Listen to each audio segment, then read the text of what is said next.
Өзіміз білетініміздей, пластикалық ластану ол өте маңызды және біздің елімізде, біздің қаламызда өте маңызды және кең таралған мәселе.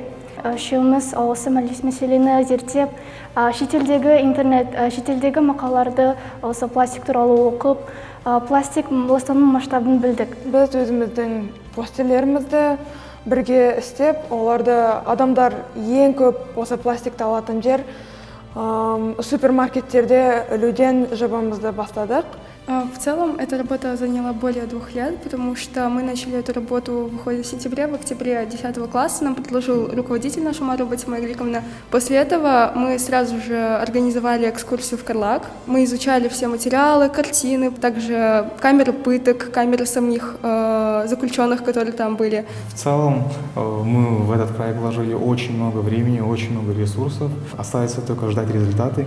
Как говорил один мудрый человек, если ты можешь повлиять на исход событий, то волноваться нечем, а если не можешь, то тем более.